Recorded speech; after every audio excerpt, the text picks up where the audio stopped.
Pessoal, saudações. Espero que todos vocês estejam bem. É uma alegria poder dialogar mais uma vez com todos vocês. Nós estamos entrando na nossa quarta semana da disciplina de administração pública, né? Estamos nos aproximando do fim dessa disciplina. Essa quarta semana vai acontecer nesse período de 11 a 17 de abril, né? Esse período, gente, nós vamos estar dialogando um pouco mais sobre as representações e participação na gestão pública e gestão privada. Vamos aprofundar um pouco mais alguns elementos específicos da gestão pública, né, em comparação à gestão privada.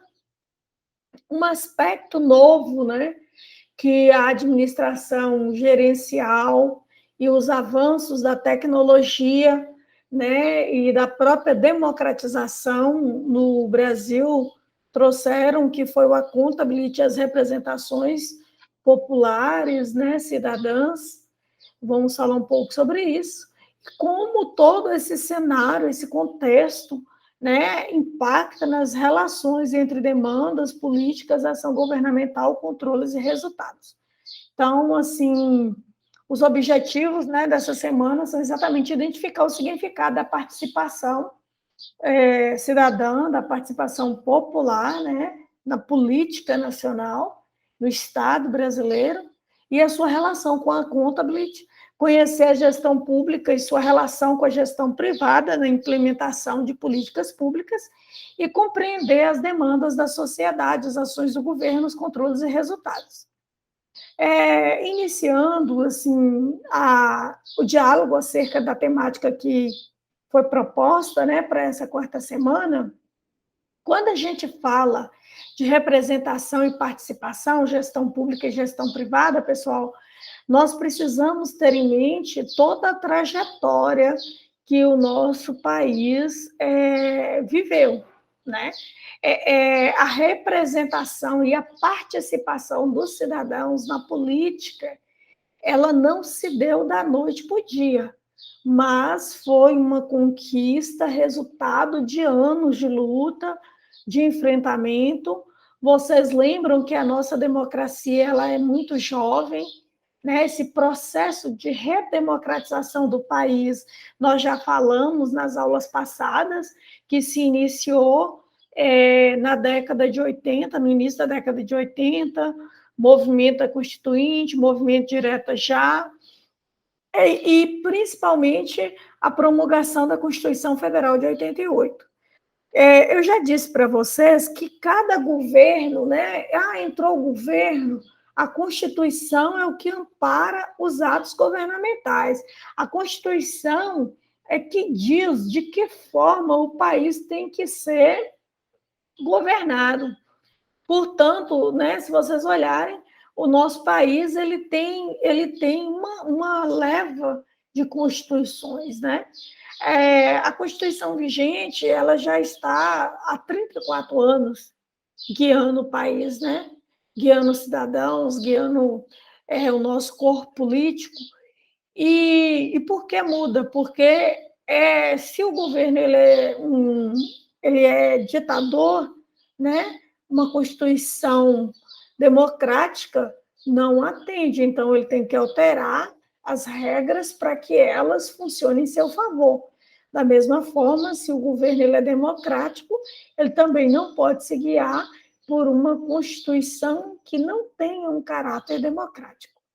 Assim sendo, após anos de ditadura, né, e do processo de instituição, do processo de redemocratização do país, a Constituição de 88, considerada como nossa Constituição cidadã, ela vem permitindo, né, essa participação, esse cidadão ativo, né, na sociedade, cobrando seus direitos, acompanhando os atos de governo, né, e a gente vai falar um pouco mais sobre isso. Então, assim, a década de 80, para muitos estudiosos, ela é considerada como um período perdido, né? Uma década perdida, porque, do ponto de vista econômico, né, foi assim de muitos fracassos. No entanto, se nós olharmos todos os avanços oriundos da promulgação da Constituição de 88, a gente vai ver que no campo social, né, foi um período, foi década assim, de muitos crescimentos, porque o Estado brasileiro busca sepultar, né, as mazelas do regime autoritário. E isso é muito importante. Então, aquilo que o país identificou que era causa de vergonha para ele, né, ações passadas contrárias à vontade dos cidadãos, né, muitas pessoas perderam a vida, inclusive no governo ditatorial. Então, assim, nem todas as pessoas tinham acesso à educação, à saúde, à moradia digna, né, a saneamentos básicos, sanitários. Então, assim, são questões que o país volta o seu olhar para entender que as pessoas têm direito a comer, as pessoas têm direito a estudar, a trabalhar, andar nas ruas com segurança, e principalmente o Estado, ele existe em função do cidadão. O Estado existe para proteger o cidadão, né? E ele não faz isso de graça. Ele é mantido com os impostos do cidadão. Então, o Estado ele precisa olhar para o cidadão de forma diferente e permitir que o cidadão siga sendo uma voz ativa, né? Então, alguns pontos assim importantes que a gente precisa ter em mente. E quando a gente fala que a Constituição de 88 foi é considerada a Constituição Cidadã, é bom a gente mergulhar um pouquinho no seu preâmbulo, né? Que vai dizer o seguinte, né? O Estado Democrático de Direito está destinado, né, a assegurar o exercício dos direitos sociais e individuais, a liberdade, a segurança, o bem-estar, o desenvolvimento, a igualdade e a justiça, como valores supremos de uma sociedade fraterna, pluralista e sem preconceitos. Dentre os princípios que alicerçam o Estado brasileiro, destacam-se a cidadania e a dignidade da pessoa humana, conforme previsto no artigo 1º, incisos 2º e 3º. Vejam só, que utópico, né? É bonito de ver, de ler. Olha aí, um Estado que considera os direitos sociais e individuais, né? A liberdade, a segurança, o bem-estar, uma sociedade fraterna, pluralista e sem preconceitos. Vejam, desde 88, quais são os desejos para o nosso país. Aí é bom a gente saber o que é que temos direito e o que o Estado nos prometeu, para que a gente consiga balizar, né, as entregas que o Estado está fazendo e ver se ele está cumprindo o seu papel perante a nós, cidadãos, né? Então, assim, e ainda mais adiante, né, no artigo 1º, no parágrafo único da mesma Constituição, o legislador constituinte, vocês lembram que foi criada uma Assembleia Constituinte, né, para poder escrever a nova Constituição que ia reger o país, e entre um dos políticos constituintes, o Ulisses Guimarães, né, estava lá, vários outros, Tancredo Neves e tal, mas, assim, só lembrando um pouco, né, dessa história, e aí no primeiro parágrafo ela vai expressar o princípio da soberania popular, né, pelo qual todo poder emana do povo, o que exerce através de seus representantes ou diretamente, na forma estabelecida pela Constituição, ou seja, instituição da democracia direta e representativa. Então, o poder emana do povo e para o povo.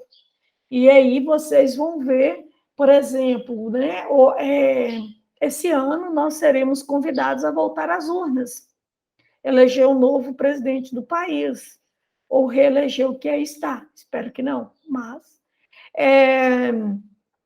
E aí vocês percebem que outros não farão isso por nós, né? Outros não farão. Nós iremos pessoalmente às urnas. Então, nós estamos exercendo a nossa soberania, a nossa cidadania de maneira direta. E várias leis, né, são aprovadas, várias reivindicações são discutidas nas casas do povo, né, através dos nossos deputados, senadores. Então, são os nossos representantes, né? Mas existem várias outras manifestações que nós, ou de forma individual ou coletiva, fazemos.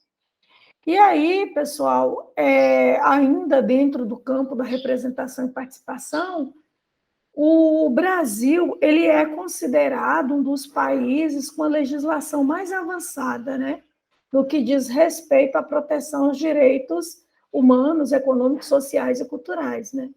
Então, assim, é uma pena que a gente tem uma legislação muito bonita, mas na prática ela ainda deixa muito a desejar, né? Quando a gente vê tantas situações aí de, por exemplo, a gente tem visto agora muitas famílias pedindo ajuda porque os filhos não estão conseguindo ser matriculados nas escolas. Como assim, né? A educação básica é um direito do cidadão, né? Um direito da criança no Brasil, e aí você vê que esse direito ele não está sendo considerado, né? Quando a gente vê, por exemplo, uma polícia matando pessoas de forma desordenada, polícia essa que foi constituída para proteger o cidadão, e hoje o cidadão se sente temeroso perante a força militar, é preocupante, né? Porque não é esse, há um desvio do papel da instituição que foi criada para proteger o cidadão.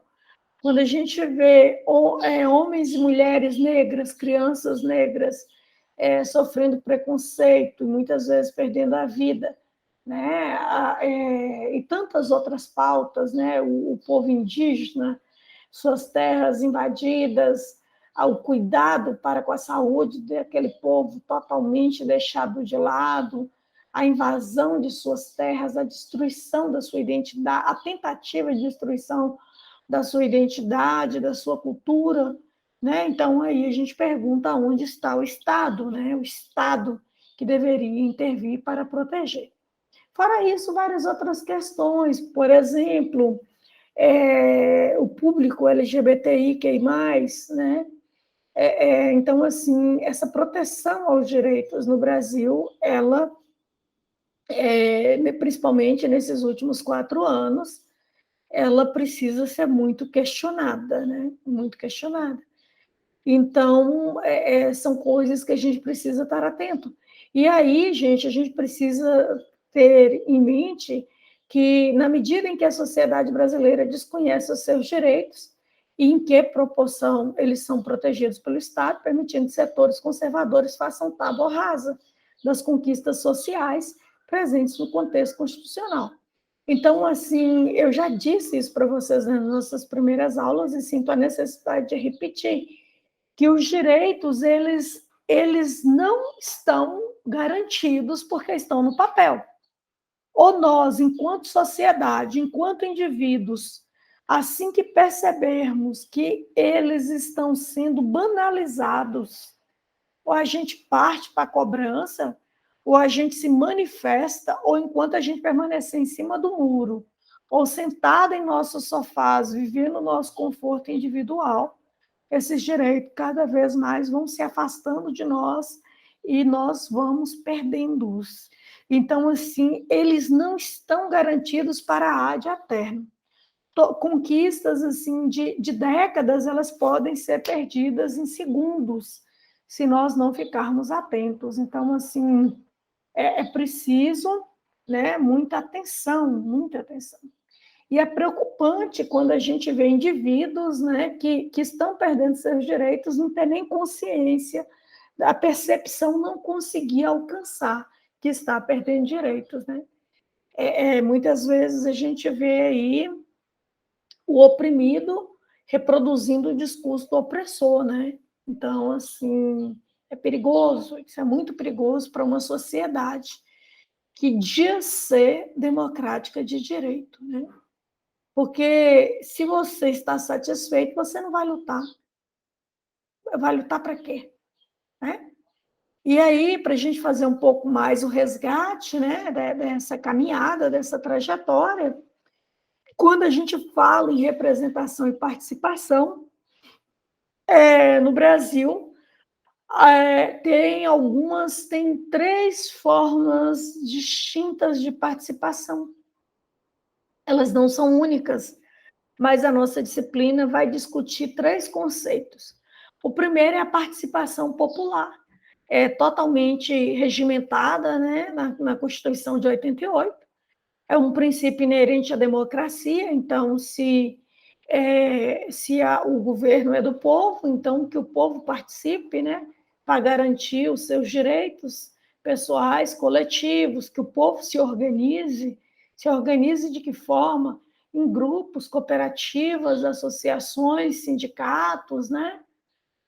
De forma que ganhe mais força ainda para poder reivindicar aquilo que tem direito.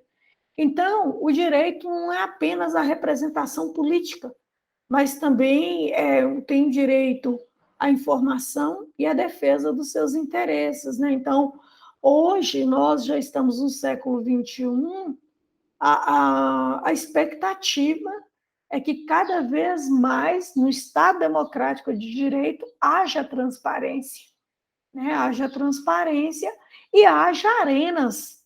Quando eu digo arenas, é porque quando a gente fala em políticas públicas, precisa haver espaços públicos de debate, de discussão, de pautas de interesse do povo, né?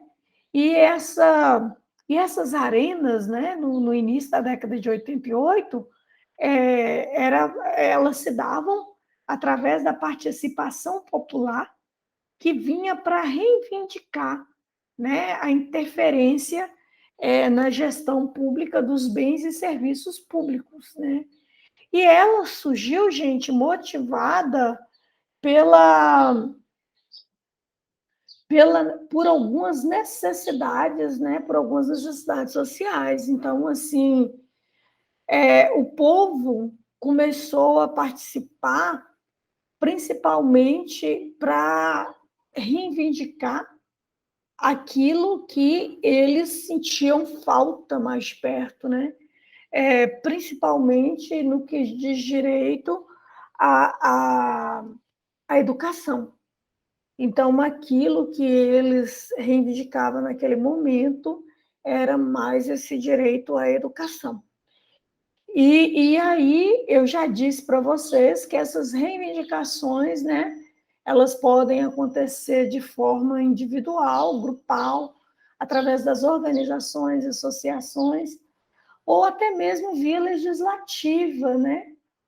Nós temos a Câmara de Vereadores, nós temos Câmara de Deputados, nós temos Câmara de Senadores, nós temos o Congresso Nacional. Essa manifestação ela pode acontecer também de forma administrativa ou judicial, tá aí o Ministério Público. Quando você se sente burlado em seus direitos, você pode entrar com ação reivindicando, né, que os seus direitos sejam cumpridos. E aí eu deixo bem claro, né, que embora a Constituição Federal assegura que todos nós somos iguais, na prática isso não é bem assim, né? Nós não temos as mesmas condições de moradia, nós não temos as mesmas condições de saúde, nós não temos o mesmo padrão de alimentação, nossos salários são bem diferentes. Eu não estou dizendo que o meu é melhor ou pior que o de vocês, mas eu só estou dizendo que essa igualdade ela não existe, né? Agora, algumas coisas são políticas que visam essa igualdade. Por exemplo, quando a Constituição diz que todos têm educação básica, todos têm direito à educação, e aí o Estado vai lá, quando eu digo Estado, a gente está falando dos municípios, do Estado de Minas e da União, e abre as portas, né? Tem escola do município, escola do Estado, as escolas federais. Então, isso é tratar com igualdade, né? que as pessoas, independentemente do poder econômico delas, elas podem se dirigir e matricular nessas escolas públicas, né? Quando a gente tem no Brasil o SUS é uma das políticas de saúde mais importantes assim de todos os tempos, né? E o Brasil ele teve um ganho absurdo com a criação do SUS. Olhem, por exemplo, os Estados Unidos que não têm um SUS, veja como as pessoas lá lutam, né, para ter direito à saúde. Então, essas realmente são políticas igualitárias, de igualdade. Agora, algumas outras questões a gente precisa pautar. Por exemplo, tem casos, gente, que não basta só ser igual. Não, tem casos que não basta só haver igualdade, é preciso haver equidade. Por exemplo, nosso instituto, né? Nosso Instituto Federal. Todos os alunos têm a mesma condição de aprender? O instituto está aí para todos, então ele é uma instância de igualdade. Mas, por exemplo, eu estou dando uma aula para vocês, mostrando os slides e falando. Né? Se a gente tiver entre nós algum aluno com limitação visual, né, ele dificilmente vai conseguir ver os slides. Né? Então, aí já não podemos mais tratar de maneira igual. Né? Então, assim, se algum tem uma limitação auditiva, vai ver os slides, mas já não vai ouvir o que eu estou falando. Então, assim, é igual, a educação ela é igual, mas o elemento da equidade, né? Ela aí já não existe, né? Já não existe. A equidade é olhar cada um em suas especificidades, né? Naquilo que é desigualdade, que não atende, que não supre o outro, né? E aí, então, eu chamo a atenção que não basta só a gente ter uma Constituição cidadã, mas é preciso que a gente esteja sempre de prontidão para que essa Constituição se cumpra, né? Se cumpra naquilo que ela se propõe, tá bom? E eu chamo ainda a atenção de vocês, porque, continuando, né? A gente falava há pouco da organização popular, e aí eu dizia para vocês que deu início a essas manifestações na década de 80, e eu dizia para vocês que dentro da nossa disciplina nós vamos estudar 3 formas, né, dessas organizações. Então, a primeira delas é exatamente essa participação popular comunitária, né, nas comunidades, né, nos bairros, né, as pessoas se organizavam e reivindicavam, principalmente para o setor de educação, né, o grave problema que existia naquela época. O problema não existe mais, Osmer está usando o verbo no passado. Não, eu estou apenas contextualizando, né? Historicizando, por isso que eu estou usando o verbo no passado. O grave problema da pobreza da educação. Então, assim, muitas famílias, os filhos não passavam da 4ª série, da 5ª, 6ª série, completar o ensino, né, o ensino básico, né? Hoje é até o 9º ano, mas naquela época se falava até a 8ª série, era muita coisa. Fazer o ensino médio, então, nossa! Então, assim, é tanto que o ensino médio, para as classes populares, né, ele já vinha como ou você faz o científico, ou você faz o magistério, ou você faz a contabilidade, o técnico em contabilidade. Então, assim, quem vai fazer científico? Geralmente quem ia prestar vestibular, entrar na faculdade. Quanto menor o poder aquisitivo de sua família, era importantíssimo que você se dirigisse logo a um curso profissionalizante, ou um técnico em contabilidade, ou um magistério, para você já ter condições de buscar uma ocupação no mercado de trabalho, né? Porque senão ia se manter como, né? E também para ajudar a sua família a se manter. Então, naquela ocasião, na década de 80, as reivindicações eram exatamente para que os filhos, né, das famílias de classes populares tivessem condição, né, de frequentar a escola. E não é só se matricular, gente, é ir, ficar, permanecer até o semestre, até o período letivo encerrar e aprender o que está sendo ensinado e ser aprovado, entendeu? Porque às vezes se matriculava, mas depois tinha que abandonar os estudos, né, para ajudar a família. Então, são questões assim. Então, a gente precisa ter em mente essas realidades. Então, quando a gente falar, gente, em participação popular comunitária, precisamos ter em mente que foram ações assim que caracterizou-se por dirigir-se aos mais pobres, né? Através das escolas comunitárias, por ressaltar os valores da educação, do trabalho e do coletivismo como caminho do progresso. Por essas concepções, a comunidade era definida como social e culturalmente homogênea, com identidade própria e uma suposta predisposição à solidariedade e ao trabalho voluntário de autoajuda. E aí vocês vão percebendo que aí as escolas começam a interiorizar-se, né? Então, assim, as escolas começam a chegar a comunidades mais distantes, né? É o povoado, lá no povoado começa agora a ter sua escola, e aí o governo começa a enviar professores para lá, ou então aquela pessoa mais estudada daquela região voluntariava-se aí ensinar, né, passar o que ela sabia para as crianças e jovens daquela região. Então, era um movimento mais ou menos assim que acontecia.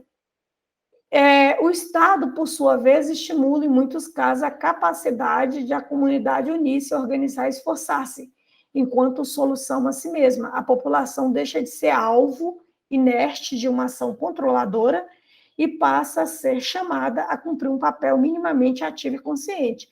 E aí vocês começam a ver, no período histórico, o crescimento das associações de bairro, das cooperativas, dos movimentos sindicais. Então, era o povo lutando em favor de si mesmo, naquilo que ele percebia que estava faltando.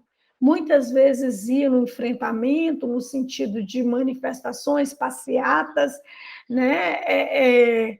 Cobrando dos políticos da força municipal seus direitos, e às vezes ele encontrava soluções próprias, né? Com o avanço, no passar do tempo, vem a participação popular contestatória. Ela já deu início ali, no início da década de 70, mesmo porque se ela não tivesse dado início, a gente não teria conseguido avançar para um processo de redemocratização, né? Mas aqui o contestatório, os cidadãos eles já se colocam de forma mais consciente dos seus direitos e luta contra as limitações governamentais, né? Na tentativa de conquista da educação pelas classes populares. Então, aqui, os indivíduos eles são mais ativos, né? Há um enfrentamento maior ainda, e eles começam a acrescentar outros pontos à pauta, né? A educação é importante, mas ela só não é suficiente. E aí é preciso outros ganhos coletivos, né? E aí vocês começam a ver essa discussão das políticas assistencialistas, né? Então, quando a gente fala de CRAS, quando a gente fala de SUS, né? Quando a gente fala da universalização da educação, da universalização das universidades, né? Para quem é aqui de Montes Claros, do norte de Minas, que tem contato com Unimontes, Os primeiros anos de ensino da Unimontes não era um ensino todo gratuito, né? Eu mesma conheci pessoas que, para estudar lá, tinham que pagar, né? Tinham que estar pagando algumas mensalidades. Então, assim, tinha pessoas que saíam pedindo ajuda, amigos, para poder entrar na Unimontes, né? Até chegar a esse ponto, né? Esse avanço de ser uma educação totalmente pública, né? Então, assim, hoje a gente olha e está lá, né? As portas estão abertas, você faz o processo seletivo e concorre com os que você quiser. Sendo aprovado, vai cursar. Mas nem sempre foi assim.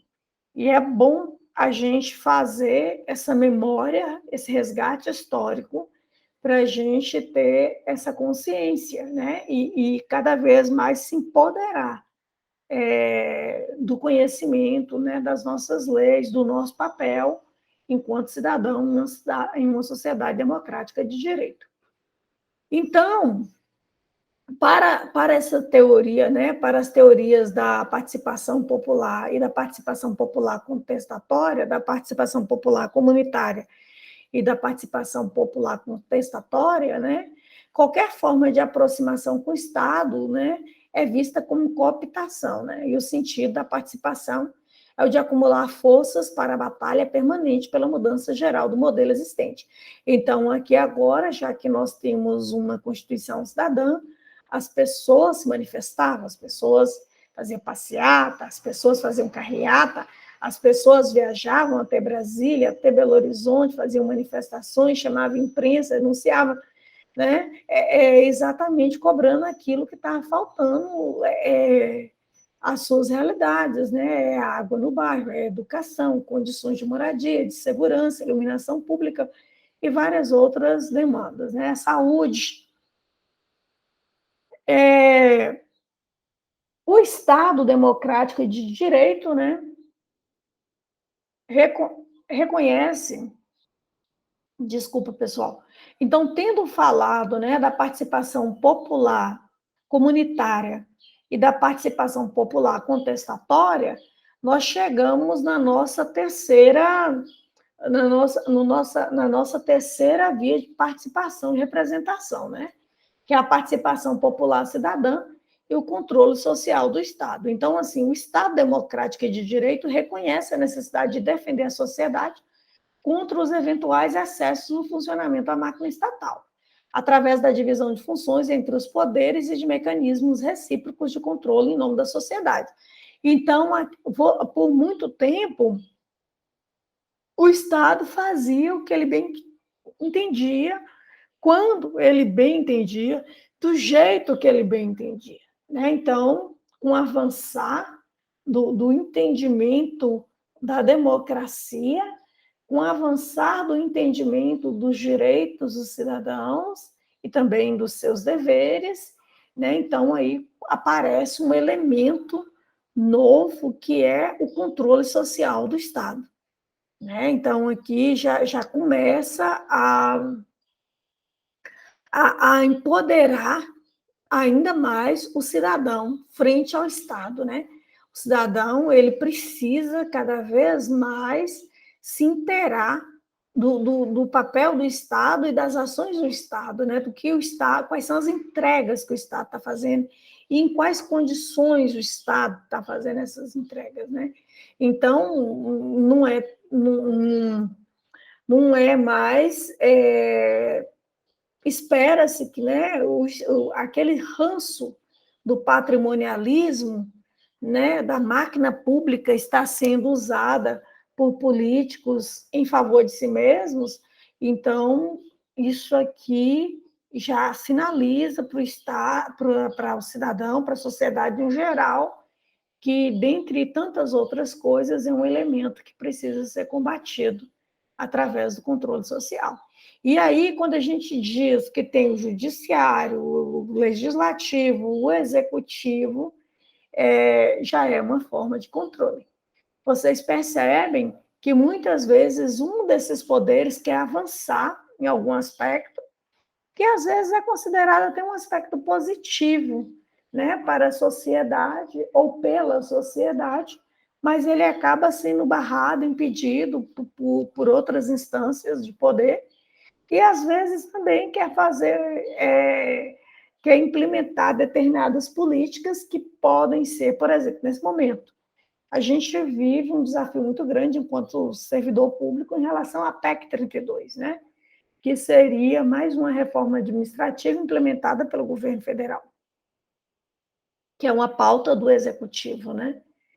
Mas vocês percebem que ele tem encontrado muitas dificuldades para poder avançar com essa pauta. Existem muitas forças de enfrentamento, de denúncia, né? Porque é uma pauta realmente muito perigosa.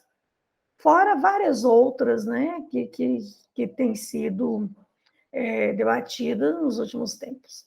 Então, assim, a novidade nos anos 80 é justamente a ideia de que esse controle seja feito pela sociedade através da presença e da ação organizada de seus segmentos, né? Então, assim, vocês veem que muitos grupos hoje de pressão elegem seus representantes, né? Por exemplo, representantes da educação. A gente tem deputados assim muito próximos da missão do Instituto Federal, por exemplo, né? E que, inclusive, destina emendas para o Instituto. Então, o que é isso? É uma forma de controle, né? É uma forma de fortalecimento, é uma forma de organização popular que vai ali elegendo. Vocês veem que o agronegócio elegeu seus representantes, né? Veja, redução de impostos, liberação de inseticida, invasão do Amazonas. Então, assim, Rosemary, você está citando isso aí, nossa, foi uma coisa boa? Não, foi péssima. Mas para dizer que hoje a sociedade tem esse poder de participação, né? E aí vocês veem, por exemplo, tem protetor de animais, né? Protetor de crianças, protetor de mulheres. Então, cada vez mais que a sociedade se organiza, ela tem condições de intervir na política e no controle social, nas pautas que vão chegar para ser discutida, né, nas pautas que serão ou não aprovadas, né? Então, é disso que nós estamos falando. Continuando, né?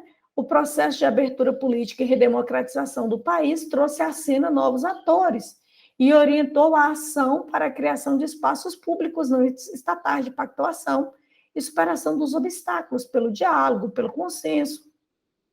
Então, do lado da sociedade, torna-se visível a presença de diversos atores sociais, cuja diversidade de interesses e projetos integra a cidadania, disputando com igual legitimidade, espaço e atendimento pelo poder estatal. Gente, vocês lembram de quando os caminhoneiros pararam, fizeram a greve? Que aí não tinha gasolina em posto, não tinha nada, né? E os produtos nas prateleiras do supermercado foram acabando. Aí daqui a pouco eles vão lá e elegem representantes, né, para suas causas. É disso, gente, que a gente está falando, entendeu? Então a sociedade ela se organiza e ela entende que aqueles que estão nas instâncias políticas do poder não os representam. As pautas que eles defendem, as propostas que eles apoiam, não os contempla. E aí a sociedade se organiza cada vez mais e do meio dessa organização, ela tira pessoas, elege pessoas para compor outras esferas da sociedade, inclusive a esfera política, né, que vai estar falando em seu nome, defendendo seus interesses. Por exemplo, a bancada evangélica. Veja quantos deputados, senadores, a bancada evangélica consegue eleger. Está errado, Rosemary? Não. Nós somos uma sociedade democrática de direito. E na democracia, né, a sociedade ela se organiza conforme seus interesses. E ela, quanto mais organizada ela for, mais força ela tem. Entendeu? Então, assim, da mesma maneira que a bancada evangélica elege seus representantes, nada impede que a bancada espírita elege seus representantes, e assim vai sucessivamente. Rosemary, mas o Brasil é um país laico. Será? Será? Né? Até onde vai a nossa laicidade? Quando o presidente da República diz que vai eleger um ministro para o Supremo Tribunal Federal terrivelmente evangélico, cadê a laicidade? Entenderam? Então, assim, era para ser laico, mas não é essa a realidade que nós estamos acompanhando. E eu digo isso, assim, gente, com todo respeito, tá bom? Digo isso com todo respeito às crenças, às culturas, aos povos. É mesmo só trazendo elementos para a gente entender como a democracia, como a participação cidadã, como o controle social acontece na prática e no nosso dia a dia, né? Não está longe, não, está muito perto, né? São realidades assim circundantes a nós, não é verdade? Então, assim, nesse caso, a categoria central deixa de ser a comunidade ou o povo e passa a ser a sociedade civil organizada, tendo sua base na universalização dos direitos sociais, econômicos, culturais e ambientais, na ampliação da dimensão da cidadania e da democracia, e numa nova compreensão do caráter e do papel do Estado pós-moderno. Vejam para vocês verem, o ano passado, 2021, quem é daqui de Montes Claros ou estava em Montes Claros, acompanhou diversas manifestações dos comerciantes, dos comerciários, na porta da casa do prefeito municipal, Humberto Souto, pedindo que ele reabrisse o comércio, né, que parasse de baixar decretos que viessem fechar o comércio. São manifestações populares, né? São grupos de pressão, entende? Então, assim, outra coisa, vocês estão vendo que várias instituições, né, com a pandemia, nós estamos... Gente, em março a gente completa 2 anos de pandemia no Brasil e entra já no 3º ano de pandemia no país. E cada hora é uma nova variante, né? E eu acredito que os nossos índices de mortalidade não são ainda piores por causa da vacina. Caso contrário, teria sido ainda mais terrível do que foi e do que está sendo. Mas aí vocês viram, por exemplo, existem vários grupos que se levantam contra o passaporte vacinal, né? Geralmente, aí tem várias forças, né, políticas por trás das manifestações. Tem aqueles que não se vacinaram, que não acreditam na vacina e por isso manifestam contra. Tem aqueles que se vacinaram, mas acham que o corpo é da pessoa e que ela tem o direito de escolher, né, se ela toma ou não, já que o corpo é dela, e por isso somam voz e força, né, aos que não vacinaram e que fazem um levante contra o passaporte vacinal. Então, assim, são participações populares, e aí vem com ações judiciais, né, entram com habeas corpus e outros instrumentos, né, jurídicos, só para a gente ter essa compreensão, né, maior. Então, assim, a construção dessas categorias de análise, né, no que permite ter uma melhor compreensão do marco referencial da participação de setores populares na definição das políticas públicas, revelando os estágios da reforma democrática do Estado brasileiro, que aparece ainda estar em curso, né? Entendemos que a participação popular cidadã é o controle social do Estado, né? Diferente das duas primeiras assim mencionadas, porque vocês percebem que aqui as pessoas elas já não estão mais sozinhas, né? Lutando sozinhas. Vocês percebem que elas estão mais instrumentalizadas, política juridicamente, legalmente falando, né? Talvez, às vezes, até economicamente falando, a situação é bem diferente, tá bom? Então, na verdade, né, quando a gente fala de participação, quando a gente fala de participação popular cidadã e o controle social do Estado, nós estamos falando, na verdade, né, que impõe a terceira concepção.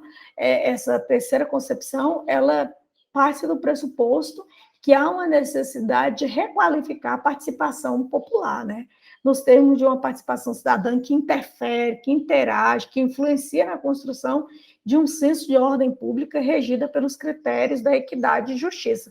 Vocês estão vendo que agora nós já estamos falando em equidade e não mais em igualdade, porque a igualdade não é suficiente. E não dá para ficar deitado em berço esplêndido.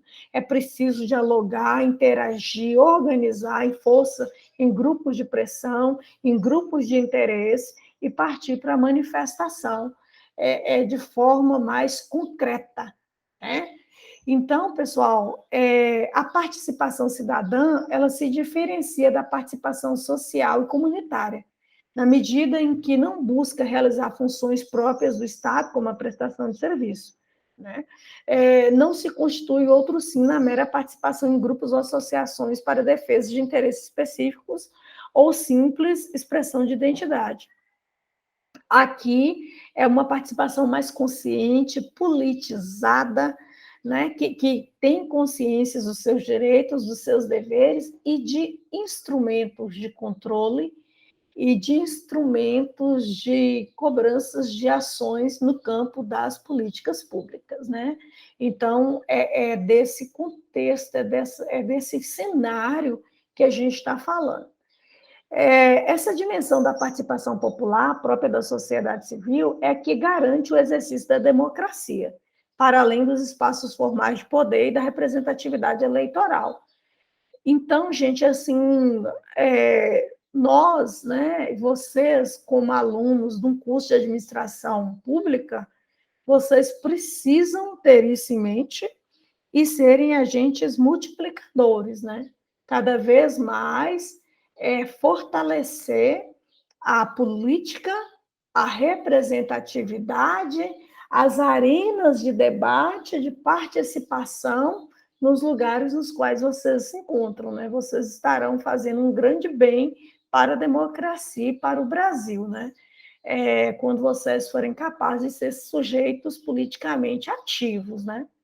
Então, assim, essa perspectiva, né, de participação leva em conta os interesses do grupo da população, em especial dos excluídos e dos pobres, né? E tenta refletir uma visão abrangente e integrada do território, da sociedade, das questões do desenvolvimento, e que se volta estrategicamente para o médio e o longo prazo. Então, não são ações imediatas, mas são ações futurísticas, são busca-se melhorias mais concretas, né? Mais estruturantes, né? A participação cidadã é vista como um processo capaz de gerar uma nova dinâmica de organização social, fomentando a intervenção da população nas políticas públicas. Gente, políticas públicas depende muito da cabeça de quem está à frente nos governando. Se a gente sentar e esperar, pode ser muito perigoso. O ideal é que cada vez mais estejamos organizados, acompanhando, discutindo as pautas e interagindo, interferindo e, principalmente, que a gente eleja representantes, pessoas que realmente defendem as nossas pautas. Né? Não é aquele que mandou tijolo para construir a minha casa, que me deu porta e janela para a minha casa, que pagou o caixão do meu parente, que deu a dentadura para o meu ente que está precisando. Né? A gente tem que superar esse ranço do clientelismo e partir para cada vez mais fortalecer essa participação cidadã. Você foi eleito por mim. Eu lembro que eu te elegi, e na ocasião eu te elegi para defender essas e essas pautas, e você não está defendendo, entendeu? Então, não se esgota dentro do projeto, mas relaciona-se diretamente com as questões amplas, né? Tais como democratização, equidade social, cidadania e defesa dos direitos humanos. Nesse sentido, né, requer a democratização do poder sobre o uso de recursos financeiros e sobre a definição e implementação de políticas públicas. Então, agora mesmo, a gente vive um momento peregrintante, onde a gente vê um enfraquecimento de políticas sociais, né? Veja no campo da educação, nos últimos 4 anos, o quão enfraqueceu as políticas de assistência social, as políticas educacionais, né? E quando eu falo em políticas de assistência social e políticas educacionais, eu estou falando de políticas públicas, porque nós criamos e pagamos o Estado para agir em nosso nome e por nós, em nosso favor.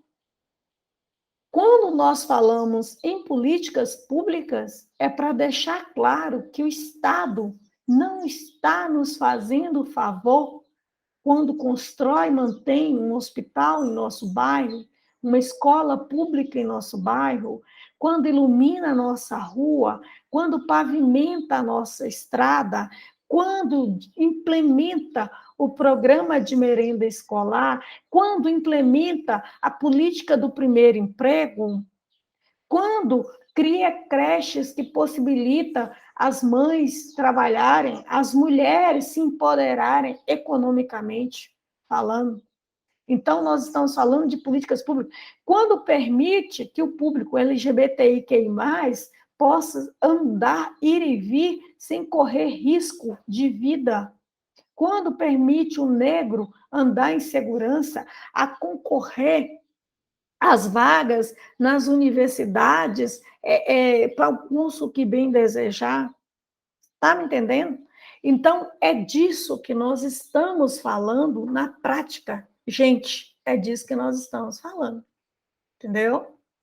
É a gente ter uma participação no qual, quando um relacionamento não estiver mais dando, a gente ser capaz de romper com ele sem ter que pagar com a própria vida. Que a gente tem visto aí cada vez mais crescendo a onda do feminicídio, e o Ministério da Mulher, você não vê o que ele está fazendo pelas mulheres que estão morrendo aos montes todo dia nesse país, entendeu? Mas você tem lá uma ministra Damares, que é do Ministério, está à frente do Ministério das Mulheres. Então, são essas questões que eu chamo a atenção de vocês. Né? Desde do transporte, desde a Kombi que vai passar aí no bairro e levar o menino para a escola, que vai passar lá na comunidade rural e trazer o menino para a escola. Isso são políticas públicas. Entendeu? Envelhecer com dignidade, ter acesso ao serviço de previdência social, entendeu? Então, assim, ter o amparo previdenciário, isso é políticas públicas, isso é ser cidadão, isso é ser respeitado e considerado pelo Estado como cidadão, e não acompanhar esse sucateamento que a gente está vendo aí todos os dias, e cada vez mais, tá bom? Então, assim, esses aspectos são importantíssimos. Eu espero que vocês não os esqueçam de forma alguma.